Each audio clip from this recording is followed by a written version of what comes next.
Okey. Bismillahirrahmanirrahim. Alhamdulillahirabbil alamin. Wassalatu wassalamu ala sayyidil mursalin wa ala alihi washabihi ajma'in. Alhamdulillah, kita dapat menyambung pada malam ini pengajian kitab Al-Adabul Mufrad karya Imam Al-Bukhari rahimahullah. Dan kita telah pun alhamdulillah sampai kepada bab yang ke-86, hadis ke-165. Jadi sedar tak sedar kita dah banyak alhamdulillah mengikuti buku ini, yang mana kita sekarang berada pada bab-bab yang berkaitan dengan bagaimana Islam menyarankan seseorang tuan atau pemilik hamba itu, bagaimana dia perlu beradab atau bertanggungjawab terhadap hambanya. Dan kita telah melihat bab-bab yang sebelum ini, dan bab yang kita berhenti sebelum ini ialah tentang bagaimana akhlak Nabi kita sendiri sallallahu alaihi wasallam bersama dengan khadam-khadam baginda, termasuklah apa yang diceritakan oleh Sayyidina Anas bin Malik radhiyallahu anhu, yang menyatakan bahawa Nabi sallallahu alaihi wasallam tidak pernah komplain, maksudnya tidak pernah merungut kalau dia buat sesuatu atau dia tidak buat sesuatu. Nabi SAW tidak merungut dan tidak memarahi, bahkan lagi tidak juga, lebih-lebih lagi tidak lagi, ataupun kita panggil apa, taklah sampai ke tahap marah atau tengking atau tinggikan suara dan selebihnya. Kerana itu Anas amat-amat mengenang hidupnya bersama dengan Nabi SAW, iaitu 10 tahun di Madinah beliau menjadi khadam baginda. Dan bukan beliau seorang, ramai lagi khadam yang berkhidmat kepada baginda sallallahu alaihi wasallam. Kita sekarang sampai kepada bab ke-86, iaitu bab idza sariqal abd. Bab apabila bab idza sariqal abd, maksudnya bila hamba itu mencuri. Jadi biasalah berlaku keadaan di mana para pemilik hamba ini di zaman itu terpaksa menanggung perangai-perangai hambanya yang berbeza-beza. Antara perangai hambanya ialah dia boleh mencuri daripada harta tuan dia, sedangkan dia sepatutnya menjadi pekerja. Kata Imam Al-Bukhari, hadatsana Musaddadun qala hadatsana Abu Awanata an Umar bin Abi Salamah an abihi an Abi Hurairah annahu qala qala Rasulullah sallallahu alaihi wasallam. Nabi sallallahu alaihi wasallam bersabda, kata Abu Hurairah radhiyallahu anhu, Nabi sallallahu alaihi wasallam bersabda, idza saraqa al-mamluku bi'hu walau binash. Kan, apabila hamba mamluk, itu hamba, mencuri, idza saraqal mamluku, bila hamba itu mencuri, maksudnya secara umum mencuri apa yang tuan dimiliki atau yang orang lain. Jadi apa tuan dia kena buat? Bi'hu walau binash, jualah dia walaupun dengan harga yang murah. Kata Imam Al-Bukhari, an-nashu 20, maksudnya separuh daripada uqiyah, iaitu 20 dirham. Kalau satu uqiyah 40 dirham, separuh 20. Maksud jualah dengan harga yang murah sekalipun, jualah dia. Baik, ada beberapa perkara kat sini. Pertama, kenapa disuruh jual? Kenapa disuruh jual hamba yang mencuri? Pertamanya ialah kerana kata para ulama ialah supaya dia dapat tuan dia itu dapat menyelamatkan hartanya. Bila hamba ni mencuri, maka dia disuruh untuk menjual, tak perlu lagi duduk dalam jagaan dia. Dia bagi makan, bagi minum semua, curi barang kita, maka jual dia untuk mengelakkan benda ni berulang. Satu lagi benda yang menarik ialah kenapa perlu dijual? Kerana kemungkinan bila dia dijual, dia akan berubah. Itu maksud dia. Jadi dalam proses jual ni, maksudnya adanya unsur menasihati, menegur, memberi amaran, memberi didikan, itu semua adalah. So di antara cara untuk membantu hamba ini berubah ataupun menyelamatkan keadaan tuan dia dan harta dia, maka dijual, tapi jual dengan harga yang murah. Dan kata ulama, orang yang jual itu mesti bagi tahu dekat orang yang beli hamba tu bahawa hamba tu pernah mencuri, supaya dia berhati-hati. Itu maksud dia. Jadi dalam dan yang menarik kata sebagai ulama, perubahan tuan itu, berubah tempat, berubah rumah, berubah tuan ni, berubahnya itu membantu dia untuk berubah. Perubahan tempat dia duduk. Ini mengingat kita tentang bagaimana hadis yang masyhur, yang terkenal, bagaimana seorang lelaki yang membunuh 100 orang manusia. Ini hadis Sahih Bukhari dan Muslim, dalam Riyadhus Shalihin pun ada, kan, bab taubat. Seorang lelaki ni bunuh asalnya 99 orang manusia. Dia jumpa orang yang jahil, dia tanya, boleh tak saya bertaubat? Orang jahil ni kata, macam mana kau nak bertaubat, kau dah bunuh ramai manusia? Dia pun marah, dia bunuh orang tu pula. Cukup 100. Ini kisah dah berlaku di zaman sebelum zaman Nabi Muhammad SAW. Kemudian akhirnya dia jumpa orang berilmu. Dia pun tanya, orang kata, kamu boleh bertaubat, Allah boleh ampun, tetapi dengan syarat.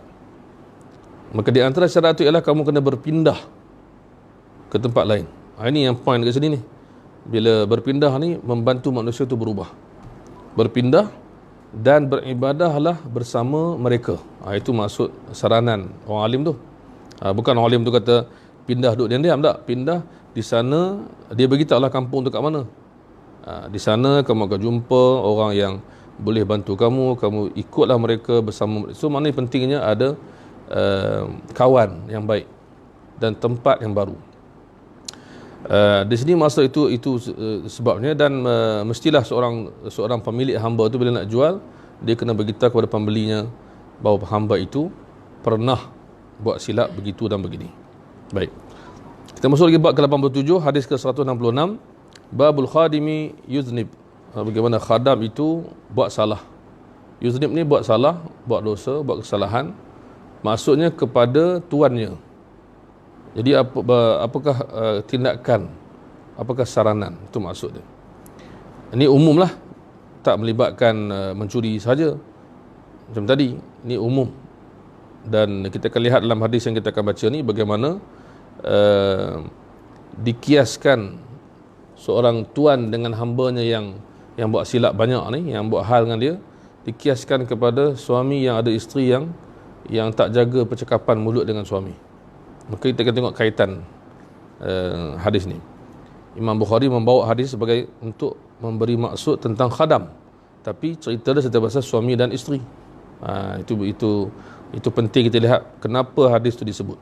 Kata Imam Al-Bukhari, hadatsana Ahmad bin Muhammad qala hadatsana Dawud bin Abdul Rahman qala sami'tu Ismail an Asim bin Laqit bin Sabirah an abihi. Laqit bin Sabirah ni lah kisah dia.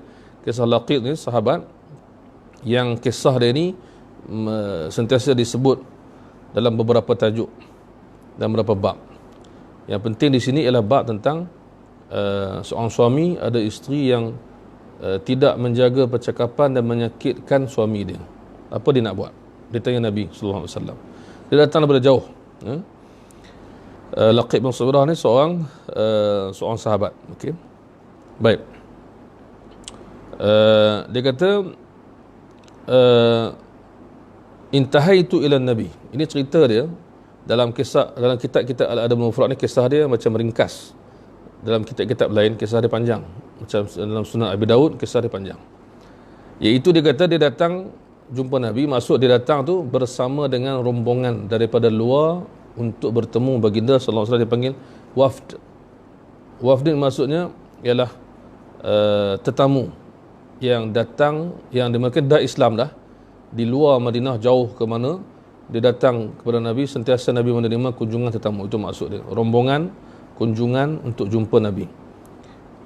Kemudian serentak dengan datangnya Laqit dan golongan dia yang ramai, serentak dengan itu pengembala yang menjaga kambing Nabi SAW datang beritahu Nabi. So cerita ni ada ringkasan. Cerita asal ni ialah mereka datang, Nabi tak ada kat rumah. Kemudian mereka dihidangkan makanan, kurma semua. Kemudian Nabi datang, sontak Nabi datang, Nabi diberitahu oleh pengembala yang jaga kambing. Nabi ni ada kambing yang dipelihara 100 ekor. 100 ekor ni Nabi tak pelihara lebih, 100 je. Kalau lebih Nabi akan sembelih. Nabi akan buat jamuan, buat apa untuk ni. Jadi dijaga oleh seorang pengembala. Cerita mudah dia, pengembala ni datang beritahu Nabi bertepatan dengan kehadiran rombongan jauh ni. Dia beritahu, kata Rasulullah, kambing kita ni dah bertambah, dah beranak, tambah seekor. Maka Nabi kata, kalau begitu sembelihlah seekor yang lain sebagai ganti. Maksud Nabi tak nak lebih daripada 100. Kena pula timing, masa yang tepat dengan kehadiran rombongan ni. Itu maksud dia.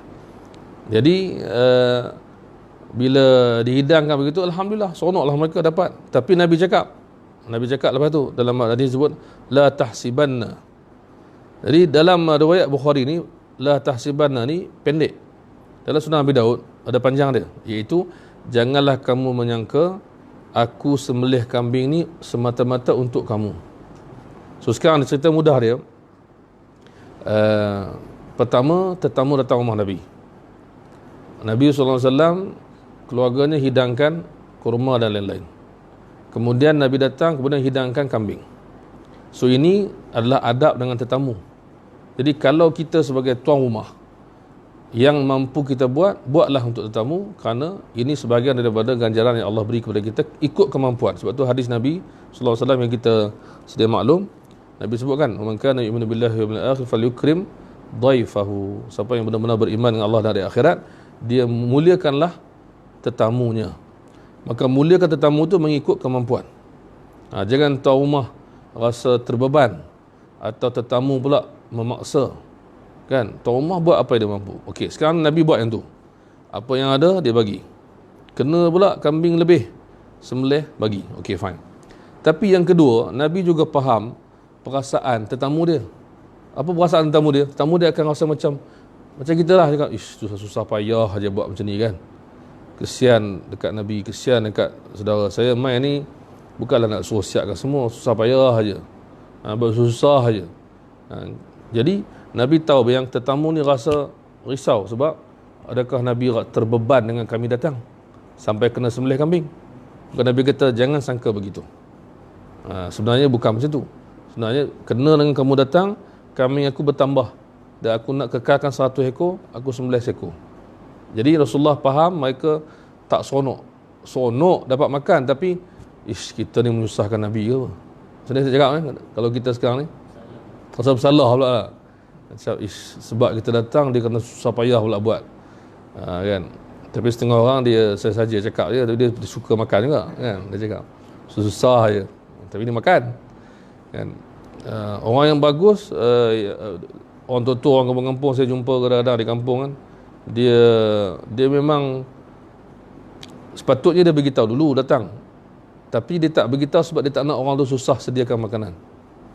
Itu satu hal. Yang kedua, lagi dahsyat lagi, dia bawa makanan datang kan. Ni saya bawa siap-siap lah, makan sekali kan. Jadi ini budaya yang baik lah. Tuan rumah pun tak terbeban, tetamu pun seronok.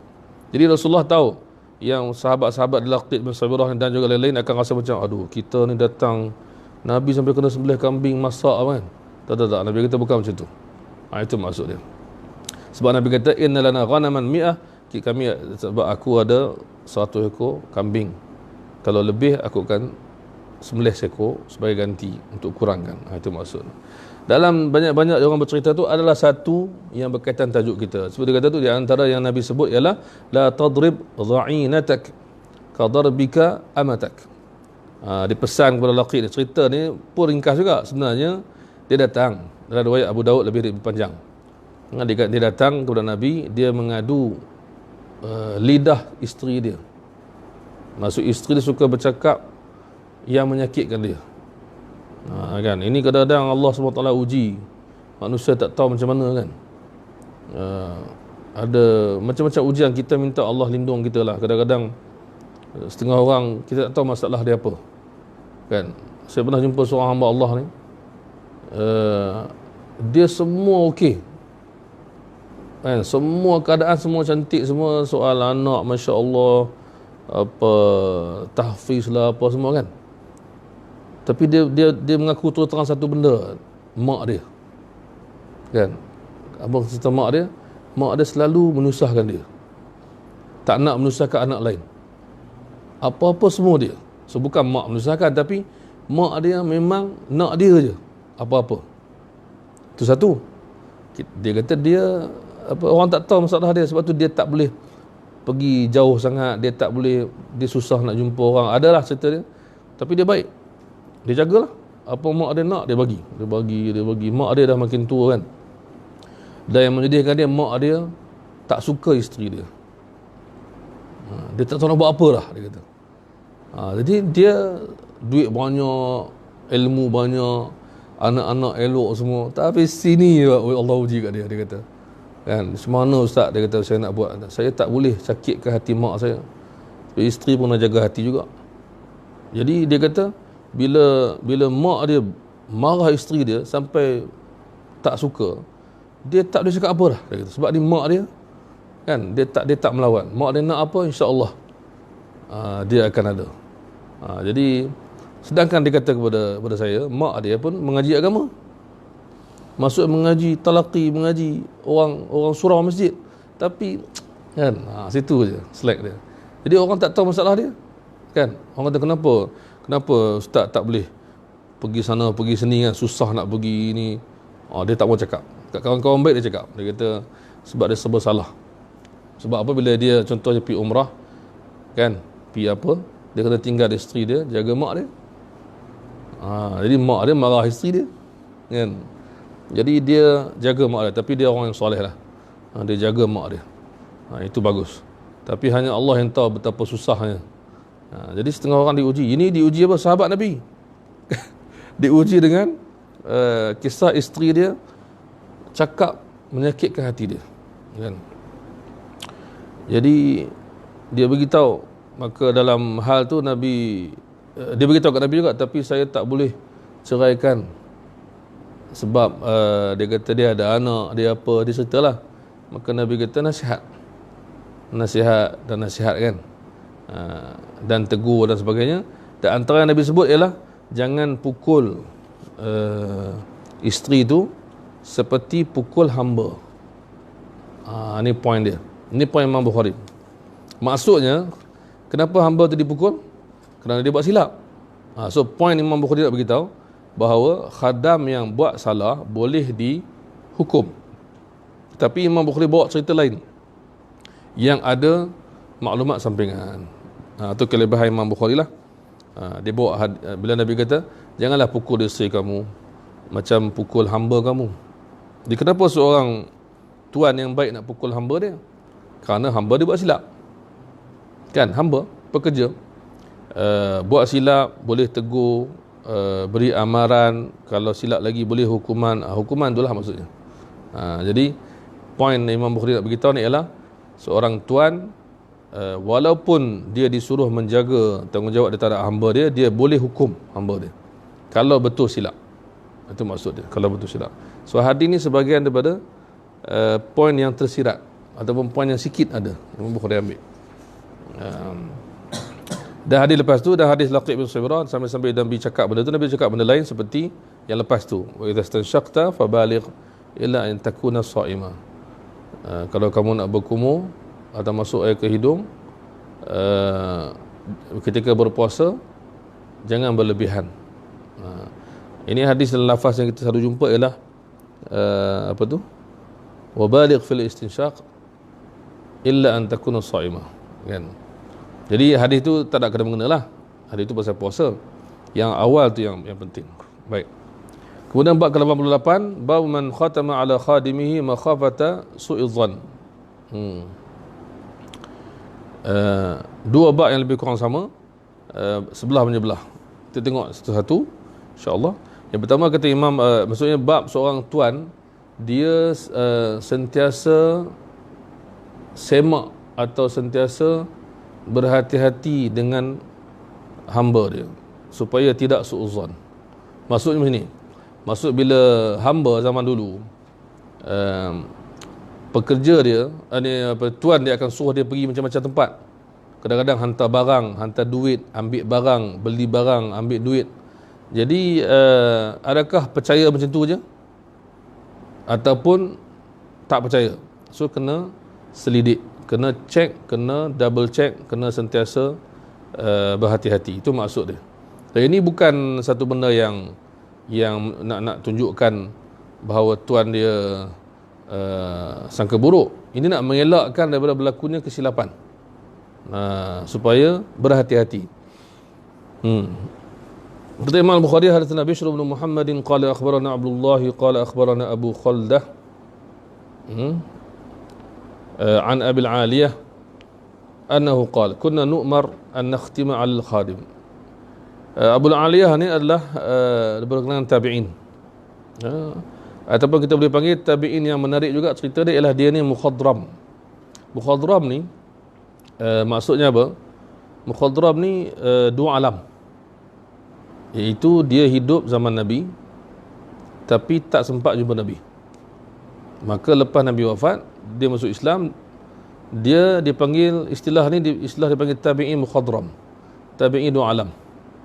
Maksudnya dia hidup di zaman Nabi, tapi sebab sahabat tu kan, bila ulama kata sahabat tu apa? Sahabat tu man laqiyan Nabi, siapa yang berjumpa dengan Nabi. Dia tak berjumpa, dia tak cukup syarat nak jadi sahabat, kan? Syarat sahabat man laqiyan Nabi, siapa yang pernah jumpa Nabi. Tak mesti tengok, sebab orang buta pun sahabat juga. So berjumpa maksudnya. Dan sebagian ulama kata apa? Mereka yang Nabi pernah lihat mereka, bukan hanya sementara mereka lihat Nabi. Kan, kalau siapa tu yang muazzin yang buta tu, Ibnu Abi Maktum kan, Abdullah bin Maktum, dia kan buta, Nabi tengok dia jumpa Nabi, dia belajar dengan Nabi. So pertama malaqiyan Nabi, syarat sahabat. Ulama kata siapa yang bertemu Nabi, walau sejenak, walau sekejap, walau singkat, tak mesti lama, tapi yang lama tu senior lah. Yang kedua syarat sahabat apa? Wa amana bihi, dan beriman dengan Nabi. So ramai orang kafir jumpa Nabi kan, tapi tak beriman, so tak boleh. Yang ketiga syarat dia wa mata 'alal Islam, dan dia meninggal sampai mati dia kekal Islam. Sebab ada orang yang masuk Islam kemudian murtad, so dia bukan sahabat. Jadi Abu Al-Aliyah dan kawan-kawan dia yang jenis macam ni, mereka hidup zaman Nabi, tak sempat pergi nak jumpa Nabi, sama ada jauh atau lambat atau bawa masuk Islam atau tapi dia hidup zaman Nabi. Maka dia dikira tabi'in, walaupun senior lah, dikira tabi'in senior lah, dan Abu Al-Aliyah. Baik. Dan dia sudah pastilah jumpa dengan para sahabat, Masya Allah, dengan Abu Bakar, dengan Umar, semua dia jumpa lah. Baik. Dia kata kami diperintahkan. Bila dia kata kami diperintahkan, bila dia tabi'in, maksudnya sahabat perintah lah. Itu cerita dia kan. Bila Nabi kata aku diperintahkan, Allah perintah. Bila sahabat kata kami diperintah, Nabi perintah. Bila tabi'in kata kami diperintah, sahabat. Itu kaedah dia. Apa yang diperintahkan? Disuruh untuk kami berhati-hati menyelidik para khadam dan menimbang dan mengira semua benda. Maksudnya apa? Khadam kita ni akan beli barang, bawa barang, jual barang, cek kali kedua. Itu maksud. Macam Abu Hurairah dalam riwayat yang lain disebutkan, dia akan cek.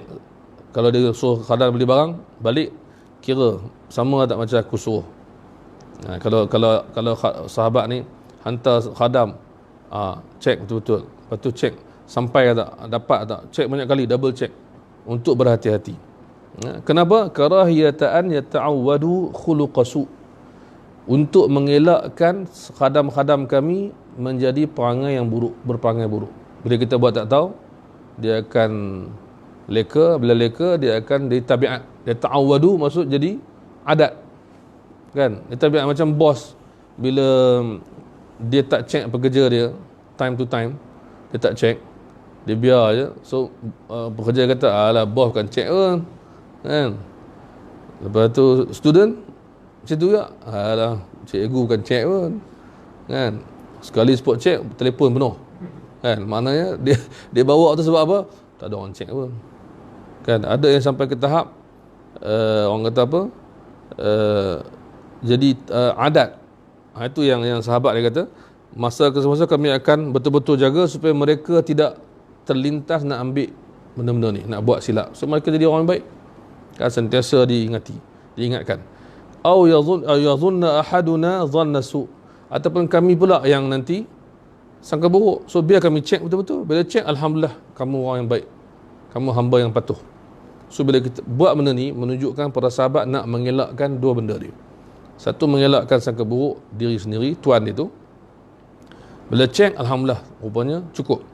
Dan bila cek banyak kali, hamba dia akan berhati-hati. Oh, kita tak boleh buat ni. Ini susah ni. Macam orang kata apa? Peraturan yang dikuat kuasa, kan? Maksud, alhamdulillah. Jadi bila ada sekatan JPJ ke polis ke, boleh bila banyak kali dibuat, ketaklah sikit pemandu ni. Dia pun hati-hati lah kan. Lama tak buat, dia pun cakap tak ada masalah. Saya pernah ingat masa saya kecil-kecil di rumah nenek saya, tempat tu memang tempat favourite polis buat roadblock. Jadi saya duduk tunggulah dekat kan rumah lama dulu ada 2 tingkat, lepas tu dia ada kayu-kayu kecil kan. Kita tengok kayu tu kan. Bila saya bunyi break, berhenti, pusing balik. Budak habis kata tu roadblock tu. Lepas tu satu motor tu, ya Allah kesian tengok. Depan rumah nenek saya tu ada macam longkang kecil. Terjatuh longkang tu. Motor tu punya Allah nak mengelak polis tu. Jatuh. Lepas tu dia naik tu ada penumpang belakang. Sebelum jatuh tu nak naik atas tak boleh naik. Dengan penumpang belakang tu jatuh. Kalau saya tengok, ya Allah kenapa lah bergetahap ni kan. Bahasa kecil tu. Rupanya dia beritahu tak ada lesen, tak ada apa tu lah. Kan. Itu ada masalah tu. Kan.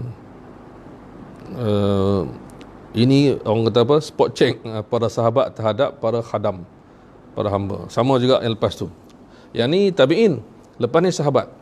Iaitu bab ke-89, bab man adda ala khadimihi makhafatul dhann, sama juga. Cuma imam dilihat di sini Imam Al-Bukhari membawa riwayat sahabat dan tabi'in untuk menguatkan.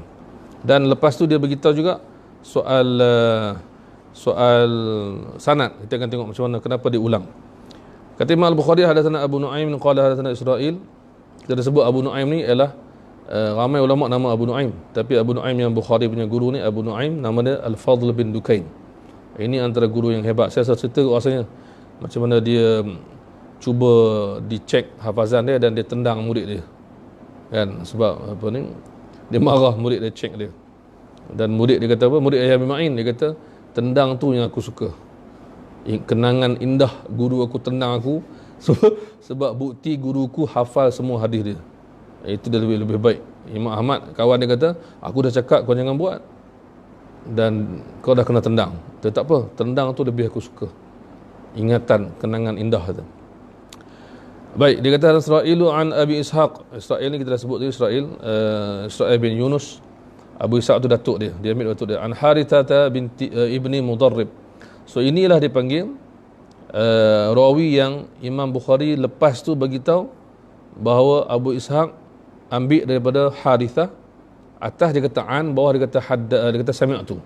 So ini penting bagi ilmu hadis zaman itu, bagaimana bila menggunakan perkataan an dari masih boleh membawa maksud yang berbagai. Jumpa ke tak jumpa, dengar ke tak dengar. Sebab dari an. Tapi benda tu di keraguan tu dihilangkan. Imam Bukhari bawa sanad yang kedua menyebut sami'tu. Abu Ishaq kata aku dengar sendiri daripada Harithah. So ini dia panggil hadis yang pertama nampak macam meragukan. Abu Ishaq rawi ni nama Abu Ishaq As-Sabi'i, betul ke dia ambil daripada Harithah? Dia kata an. Boleh jadi tak dia dengar ke tak dengar? Lepas tu Imam Bukhari menyelesaikan keraguan tu. Dia bawa riwayat lain. Abu Ishaq kata sami'tu, aku dengar Harithah, daripada Harithah. Baik, cerita dia sama, itu Salman Al-Farisi. Salman Al-Farisi ni lama dulu saya dah sebut juga dalam Syama'il Muhammadiyah bab pertama, bagaimana ada khilaf besar tentang umur dia. Ada yang kata umur dia sampai beratus tahun. Sebenarnya Imam Al-Zahabi di antara ulama yang mengkaji betulkah umur dia macam tu. Dan ketika dia tulis biodata Salman Al-Farisi, Imam Az-Zahabi dalam kitab Siyar A'lamin Nubala, dia kata yang lebih tepat ialah umur dia lebih kurang 80-an saja bila dia mati.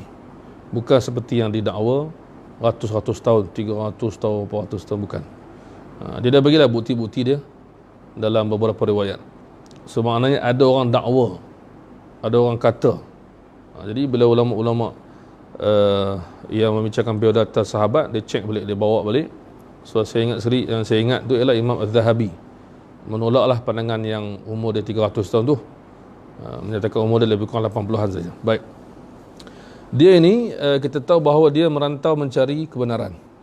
Akhirnya dia pergi Madinah, dan itulah hadis dalam Syama'il Muhammadiyah yang dia nak cek tanda kenabian itu betul ke tak. Dalam kitab-kitab terdahulu disebutkan di antaranya ialah Nabi SAW ada tanda kenabian dekat belakang, dia ni tidak menerima sedekah, dia baik kepada orang yang tak kenal dia, macam-macam lah. Maka dia dapat cek, akhirnya dia masuk Islam. Dan Nabi tolong dia bebaskan diri dia, bekerja dengan tuan dia, dan dia dibebaskan. So dia kata sini, dua-dua samalah, bawah atas, inni la'uddul uraqa ala khadimi maqafatul zan. Dia kata sini, aku akan kira semua yang hamba aku bawa atau ambil atau apa, sampaikan uraq. Uraq ni adalah tulang yang dimakan, yang masih ada daging kat tulang tu. Dah daging kat tulang tu dah makan banyak, tinggal sikit. Benda macam tu pun dia akan cek hamba dia bawa berapa, pegang berapa, apa. Dia kata semua benda ini bukan maksud sahabat ni menyusahkan cerewet, tapi tak, dia yang tadi tu maqafatul zan, maksudnya apa? Dia tak nak salah zan, su'uzan, sangka buruk dengan hamba dia. Baik dia cek betul-betul. Kalau hamba dia bawa, walaupun benda, maksudnya apa saja benda yang aku amanahkan kepada dia, sebesar-besar sampai kecil-kecil benda, aku akan cek dia buat betul ke tak betul, supaya aku tak sangka buruk kepada dia yang dia tak buat. Dan dia pula akan berdisiplin, maka dia tidak akan buat salah. Itu maksud dia. So dalam kitab Adab Mufrad ini, Imam Al-Bukhari ulang dua kali benda ni. Sebab apa? Sebab dia nak sebut tentang Abu Ishaq jumpa Harithah. Itu maksud dia. Itu point dia. Baik, insyaAllah setakat inilah malam ni. Dan kita akan sambung insyaAllah bab Adabul Khadim. Memang Imam Bukhari buat begini, panjang, dia buat satu bab. Dan insyaAllah kita ada program kita yang akan datang minggu ni. Program apa? Bedah buku 26 insyaAllah, pada yang mengikuti, pada yang mendengar, 26 hari bulan September. Di sini kita ada malam ke siang? Malam Okey, lepas insyaAllah 9 malam kita ada bedah buku yang menarik, buku tentang bahaya mengkafirkan, mudah mengkafirkan, ataupun syarat-syarat yang berkaitan dengan mengkafirkan seseorang tu, ditulis oleh Syarif Hatim Al-Auni, dihuraikan insyaAllah Ustaz Ahmad Naqiyuddin. Kemudian kita apa lagi sebelum habis bulan 9? Bengkel Takhrij. Bengkel Takhrij kita akan buat 30 hari bulan insyaAllah. Pagi kita akan buat bengkel Takhrij hadis, bengkel asas Takhrij hadis insyaAllah. Wallahu a'lam. Subhanakallahumma wa bihamdika, asyhadu an la ilaha illa anta, astaghfiruka wa atubu ilaik.